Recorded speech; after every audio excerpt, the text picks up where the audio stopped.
শিক্ষিত হয়ে গেছে, তোমাকে আমার দরকার নাই, আমি চাকরি করে খাবো। খুব বেশি শিক্ষিত দরকার নাই আপনার, দিনই শিক্ষা আছে কিনা ওটা দেখবেন।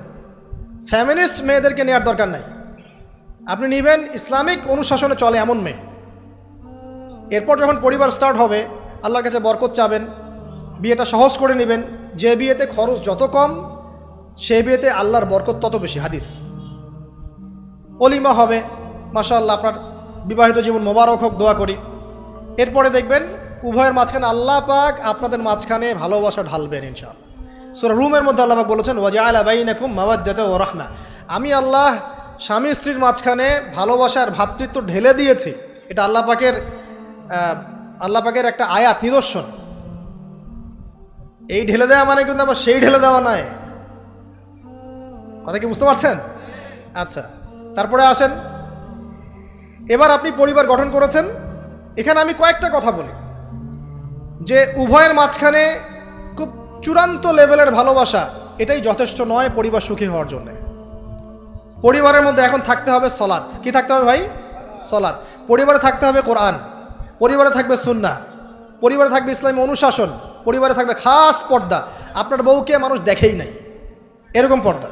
আর কাপড় খোলা তো অনেক দূরের কথা, আমার এমন স্ত্রী আপনার স্ত্রীকে দেখেই নেই মানুষ। বাধ্য না হলে সে বাইরেই আসবে না, বাধ্য হয়েছে আসছে, মাহারাম আছে, মাহারাম সাথে আছে, এখন বাইরে আসছে। আপনার স্ত্রী ওই মানুষের বাসায় গিয়ে রাত কাটাবে না, এমনকি মানুষের বাসার টয়লেটে গিয়েও যেন সে কাপড় না চেঞ্জ করে। কারো বাসায় গিয়ে স্ত্রীকে রেখে দিয়ে আসবেন না, যে অপরিচিত কারো বাসায় স্ত্রীকে রেখে আপনি কোনো কাজে গেছেন, যাবেন না, এটা করবেন না। আপনার কাছে মনে করেন একটা কোহিনূর হীরা আছে, মনে করেন যেটার মূল্য ধরেন যে লক্ষ কোটি ডলার, এটা আপনি কি যত্রতত্র ইউজ করবেন, নাকি আপনি খুব যত্ন করে আপনার ভিতরে আগলে রাখবেন? কোনটা?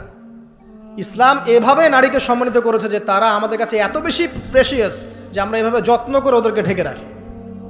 কথা কি বুঝতে পারছেন? আর তোমাদের কাছে মেয়েদের দাম নাই, তোমরা ল্যাংটা হয়ে ঘোরো, তোমাদের কে বাধা দিয়েছে? ঘুরছেও তো তাই। আর নগ্নতা বলতে আপনি কি মনে করছেন? খালি কি বিকিনি সংস্কৃতি নগ্নতা? নিসাউন কাসিয়াতুন আরিয়াও তো নগ্নতা, যে নারী পোশাক পরেও নগ্ন হয়ে আছে, এটাও তো নগ্নতা। আর নবীজি বলেছেন যে আরবদের ধ্বংস, লা ইলাহা ইল্লাল্লাহ, আল্লাহ ছাড়া কোনো ইলাহ নাই। কি ভয়ঙ্কর আযাব আসছে। তার স্ত্রী জায়নাব বিনতে জাহাশ তিনি বলছেন, ইয়া রাসূলুল্লাহ আনুহলিক ওয়া ফিনা সলিহিন, আমাদের মধ্যে সলেহ সৎ মানুষ থাকা সত্ত্বেও কি আমরা ধ্বংস হয়ে যাব? নবীজি বলছেন, নাম, হ্যাঁ। ইযা কাসরাতুল খাবাস, যখন অশ্লীলতা, বেহায়াপনা, নগ্নতা ছড়িয়ে পড়বে, তখন ভালো মন্দ সব ধুয়ে ধ্বংস হয়ে যাবে। এই কারণে নিজে খুব ভালো আছি, ওরা খারাপ, ওদেরকে কিছু বলার দরকার নাই বলে ভালো হয়ে থাকার সুযোগ নাই। ওগুলো যত ছড়াবে, ভালো আলেম জালেম সব ধ্বংস হয়ে যাবে। আল্লাহ বোঝার তৌফিক দান করুন। এবার আপনি আপনার স্ত্রীর সাথে এভাবে হৃদ্যতা মহব্বতের সম্পর্ক রাখবেন আল্লাহর জন্যে। পরিবারের সবার পিছনে আপনি খরচ করবেন, তাদের হক দিবেন। কার জন্যে? পরিবার বর্গের কারো কাছে কিছু পাওয়ার আশায় না। এই ফিলোসফিটা বোঝেন। পরিবারের কারো কাছে থ্যাঙ্কস পাওয়ার আশায়ও না। আপনি আল্লাহর সন্তুষ্টির জন্য ওদের পিছনে খরচ করবেন, ওদেরকে ভালোবাসবেন, ওদের হক আদায় করবেন। কার জন্যে? আল্লাহর জন্য। এবং এর জন্য আপনি নেকি পাবেন ইনশাআল্লাহ। আর যদি আপনি তাদের কাছে কিছু আশা করতে যান, মনে মনে বেশি এক্সপেকটেশন রাখেন, তখন আপনি কি হবেন জানেন? আপনি পদে পদে কষ্ট পাবেন, পদে পদে কষ্ট পাবেন। দেখে নিয়েন, শুধু আল্লাহর হয়ে যান, মানে আল্লাহই আপনার আপন, আল্লাহ ছাড়া আপনি কাউরে চেনেন না। আল্লাহ পাক বলেছেন এগুলো করতে, আমি করি। আল্লাহ পাক ভালোবাসা দিয়েছেন সন্তানের প্রতি, স্ত্রীর প্রতি, বাসি। কিন্তু এটা এত অধিক মাত্রায় নয় যে তার কারণে আল্লাহকে ছেড়ে দিব। বা স্ত্রী সন্তান যদি আল্লাহর পথে চলার ক্ষেত্রে বাধা দেয়, আল্লাহকে ছাড়তে পারবো না, প্রয়োজন ওদেরকে ছাড়তে পারবো, এরকম থাকবে বিষয়টা। ঠিক আছে? আরেকটা কথা বলি, শুধু ভালোবাসাই আদর্শ দাম্পত্যের জন্য যথেষ্ট নয়। এখানে প্রয়োজন হচ্ছে একে অপরের প্রতি সম্মানবোধ থাকতে হবে, একে অপরের প্রতি বিশ্বাস থাকতে হবে। বিশ্বাস না থাকলে ওই পরিবারে শান্তি থাকে না। আপনি অনেক বড় আলেম, কিন্তু যদি আপনার স্ত্রী আপনাকে বিশ্বাস না করে, আপনি শান্তি পাবেন না। আপনি জানছেন আপনি ইনোসেন্ট, আপনি অনেস্ট, কিন্তু আপনার পরিবারের সদস্য, আপনার স্ত্রী আপনাকে বিশ্বাস করছে না, তখন আপনি পরিবারে সুখ পাবেন না। বিশ্বাস খুব ইম্পর্টেন্ট। আমি তো বলি যে ভালোবাসার চেয়ে বিশ্বাস বেশি ইম্পর্টেন্ট। কারণ আগে ইমান না আগে আমল? কোনটা আগে? ইমান মানে কি? বিশ্বাস না? আগে বিশ্বাস, তারপরে না আমল? ভালোবাসা একটা আমল, আর বিশ্বাসটা কি? ইমান। আমার প্রতি যদি আপনার ইমান না থাকে, তাহলে আপনি আমাকে ভালোবাসবেন কিভাবে? এই বিশ্বাস থাকতে হবে স্বামীর প্রতি স্ত্রী, স্ত্রী প্রতি স্বামী। এবং এখানে পুরুষদেরকে সহনশীল হতে হবে, কারণ আপনার স্ত্রী সারা জীবনে আপনাকে প্রচুর পেইন দিতে পারে এবং এটা মেয়েদের ফিতরত। এখানে সবরের জাজল্যমান দৃষ্টান্ত স্থাপন করতে হবে, নসিহত করতে থাকতে হবে ততদিন পর্যন্ত যখন আপনি দেখছেন যে হ্যাঁ এগুলোতে কাজ হচ্ছে। যদি করতে করতে করতে করতে কাজ না হয়, দেখা যায় এই ফিতনায় জর্জরিত থেকে আপনার দিনের পথে চলাটা ব্যাহত হচ্ছে, তখন আপনার উচিত হবে আসহাবুল কাহাফের মতো চিন্তা করা। ইশারা দিলাম, যথেষ্ট। পরিবারে পর্দা থাকবে, সন্তান হবে, এখন আলহামদুলিল্লাহ সন্তানদেরকে প্রতিপালন করবেন ওই যে মা হাজেরা তার মতো, ওই যে আপনার কি বলবো রাসূলুল্লাহ সাল্লাল্লাহু আলাইহি ওয়াসাল্লামের সাহাবায়ে কেরাম তাদের মতো করে। এমনকি আমাদের নবীজিকে তার চাচা তার দাদারা যেভাবে লালন পালন করেছেন ভালোবাসা দিয়ে, হৃদ্যতা দিয়ে, এভাবে সন্তানকে ভালোবাসবেন, সন্তানের কথাগুলো শুনবেন, বাচ্চাদেরকে মূল্যায়ন করবেন, বাচ্চারা কি খাবার খাচ্ছে খুব ভালো করে খেয়াল রাখবেন, বাচ্চা নেওয়ার সময় বা বাচ্চা নেওয়ার চেষ্টা করার সময় দোয়া পড়বেন এবং সবসময় সেজদায় নামাজে দোয়া করবেন পরিবারের জন্য, বাচ্চাদের জন্য, যে আল্লাহ আমার পরিবারের উপর শান্তি দাও, বাচ্চাদেরকে ভালো মানুষ বানাও। রব্বানা হাব লানা মিন আজওয়াজিনা ওয়া যুররিয়াতিনা কুররাতা আয়ুন ওয়াজআলনা লিল মুত্তাকিনা ইমামা। এই দোয়া বেশি বেশি করবেন। রব্বি হাবলি মিনাস সালিহিন বেশি বেশি করবেন। আপনার একটা নেক সন্তান আগামীতে এই উম্মতের দায়িত্ব নিতে পারবে ইনশাআল্লাহ। হাজার হাজার গবাদি পশু দরকার আছে, একটা ইব্রাহিম, একটা ওমর, একটা খালিদ বিন ওয়ালিদ আপনি জন্ম দিয়ে দেখান, ওই একজনই যথেষ্ট ইনশাআল্লাহ তাআলা। পারবেন না ইনশাআল্লাহ? সন্তানের কথা শুনতে হবে। প্যারেন্টিংস একটা বই আছে, বাজারে পাওয়া যায়, কিনে নেন। ওখানে প্যারেন্টিংসের অনেক টিপস আছে। সন্তান কি খাচ্ছে, কার সাথে মিশছে, কোন বন্ধুর সাথে খেলছে, আপনার কোন স্কুল কোন কলেজে পড়ছে, এগুলো খেয়াল রাখতে হবে। কোন ডিভাইস ইউজ করছে, বাসায় সন্তান কি পরিবেশ দেখে বড় হচ্ছে, পিতামাতার মধ্যে ভালোবাসা দেখে বড় হচ্ছে নাকি ঝগড়া দেখে দেখে বড় হচ্ছে, এটা খুব ইফেক্ট করে। সবচেয়ে বড় কথা, সন্তানকে পিছন থেকে আপনাকে বুস্ট আপ করতে হবে। আপনার সন্তানকে আল্লাহ পাক নির্দিষ্ট একটা প্রতিভা দিয়ে পাঠাবেন, হয় সে ভালো লিখতে পারবে, না হলে ভালো বলবে, না হলে ভালো খেলবে, না হলে কিছু একটা ভালো চিন্তা করবে, ভালো আর্ট করবে। ওর প্রতিভাকে ওর উপরে চাপিয়ে দিবেন না। ওর যে প্রতিভা আছে ওই প্রতিভা অনুযায়ী তাকে বেড়ে উঠতে দেন। হাতের আঙ্গুলগুলোকে জোর করে করে টেনে সোজা করার দরকার নাই, আঙ্গুল ভেঙে যেতে পারে। আঙ্গুলকে বাড়তে দেন। ওকে আল্লাহ পাক একটা রং দিয়েছে, একটা প্রতিভা দিয়েছে, ওকে বিকশিত হতে দেন। ওর গন্ধটা আমরা যেন পাই, ওর গন্ধ পরিস্ফুটিত হতে দেন। ওকে চাপ দিবেন না। এখনকার পরিবারে প্রচুর চাপ, দেখবেন যে সন্তানের পিতামাতারা চাপ দিতে দিতে সন্তান আত্মহত্যা করে ফেলছে, করছে না? রেজাল্ট খারাপ হলো, কি চাপ, কি করলি সারা জীবনে, এসএসসিতে এ প্লাস পাইতে পারলি না, বেচারা গলা লটকাইতে মরে গেল। কি হয়েছে? এসএসসিতে রেজাল্ট খারাপ হয়েছে তো কি হয়েছে? জীবনে এটাই সব কিছু? একটা না হয় দুর্ঘটনা ঘটে গেছে জীবনে, তাকে জীবনে নষ্ট হয়ে গেছে নাকি? পিতামাতার চাপের কারণে, এই যে চাকরি পাইস না, সারা জীবন ধরে খাওয়াইলাম পড়াইলাম, চাকরি করতে পারিস না, আমাদেরকে দেখতে পারিস না, চাপ দিতে দিতে বেচারা এখন মাদকের দিকে। পরিবারের চাপ নিতে পারে না, ওই যে মাদকের কাছে গিয়ে শান্তি খুঁজতেছে, তারপর ওই যে পতিতালয়ে গিয়ে শান্তি খুঁজতেছে, ওই গার্লফ্রেন্ডের কাছে শান্তি খুঁজতেছে। তো পরিবার থেকে চাপের এই সংস্কৃতি বন্ধ করতে হবে। পরিবারের সন্তানদেরও পিতামাতাকে চাপ দেওয়া উচিত নয়, পিতামাতার উচিত নয় সন্তানকে চাপ দেওয়া, বরং তার প্রতিভাটাকে ফাইন্ড আউট করে আপনি বিচক্ষণ বাবা হিসেবে আপনি দেখবেন যে তার প্রতিভা কোন দিকে আছে, সেদিকে আপনি তাকে নিয়ে যাবেন। আর যদি আপনি আল্লাহওয়ালা হন, দেখবেন ইনশাআল্লাহ তার প্রতিভা ইসলামের দিকেই থাকবে ইনশাআল্লাহ। ইমাম বুখারীর মায়ের কথা শোনেন নাই? তার মা সারাদিন কান্নাকাটি করে দোয়া করতো, আল্লাহ আমার ছেলেটাকে দিনের জন্য কবুল করো, আমার ছেলেটাকে দিনের জন্য কবুল করো। তার চোখের সমস্যা ছিল, তিনি চোখে ভালো করে দেখতে পারতেন না, মায়ের দোয়ার বদৌলতে আল্লাহ পাক তার চোখের সমস্যা দূর করে দিয়েছেন। এখন ইমাম বুখারী রাহিমাহুল্লাহর কিতাব সবাই পড়ছে না?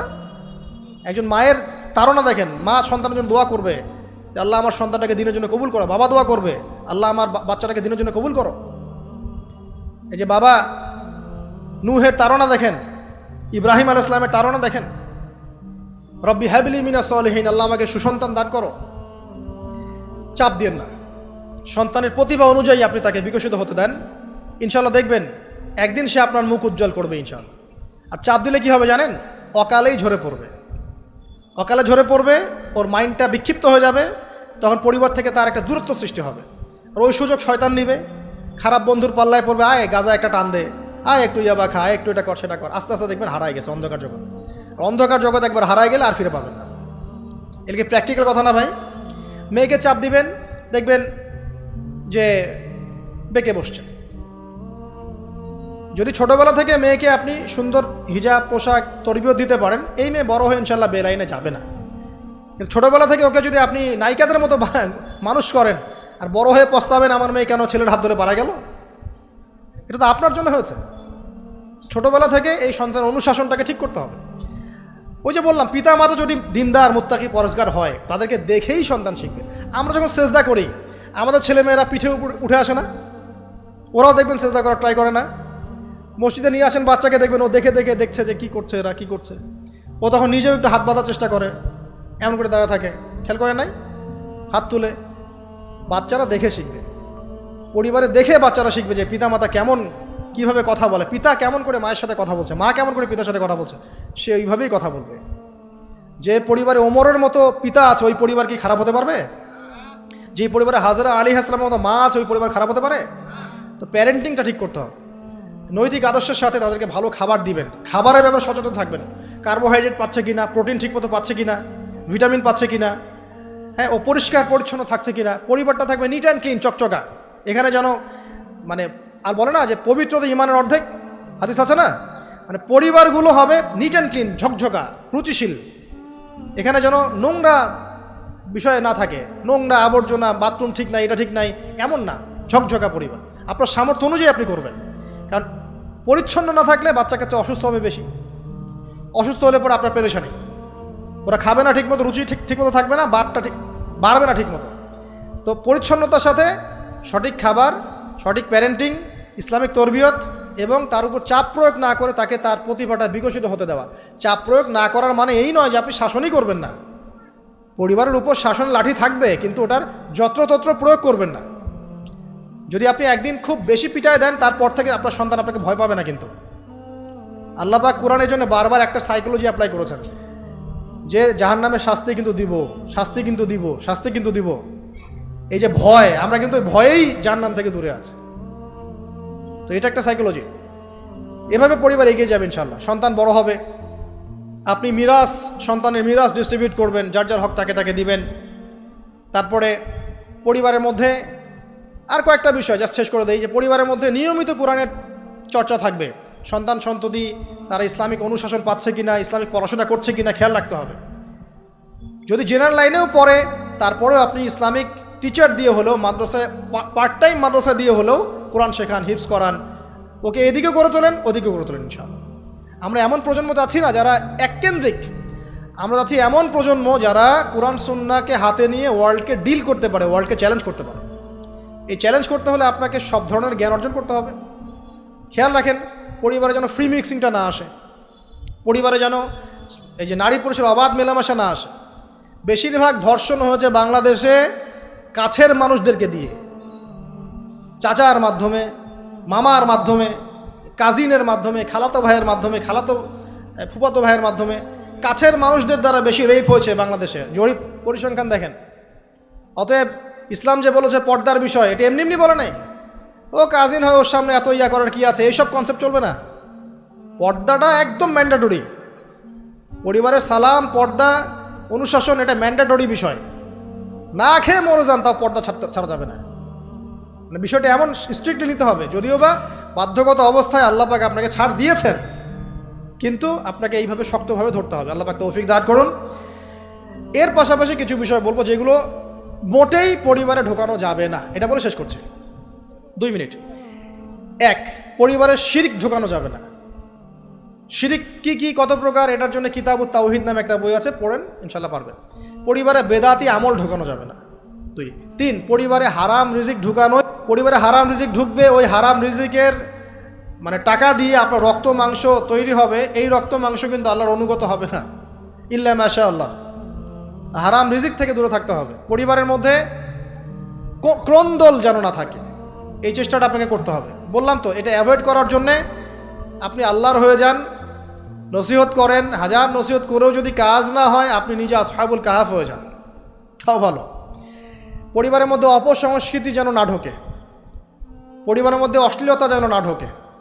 পরিবারে এখনকার চলমান যে ফিতনাগুলো চলছে, এই যে ডিভাইসের মাধ্যমে, গেমিংয়ের মাধ্যমে, এই যে আপনি বলেন পাবজি টাবজি, ফ্রি ফায়ার, হাবিজাবি, হ্যাঁ, ইন্টারনেট সেকশনের যে নগ্নতা, তারপরে অনলাইনে যে জুয়া ঢুকেছে, লুডু ঢুকেছে, কত কি ঢুকেছে, আমি আসলে এগুলো শুনেছি, আমি দেখিনি এগুলো কিছু, আমি যা শুনি এগুলো। তো এই যে বিষয়গুলো, সেগুলো আপনার পরিবারের নৈতিক মূল্যবোধটাকে নষ্ট করে ফেলবে। বিনোদন যদি পেতেই হয় তাহলে বিনোদন, কায়িক বিনোদন নেন, পরিবারের সন্তানদেরকে বা আমাদের সদস্যদেরকে জিম করতে বলেন।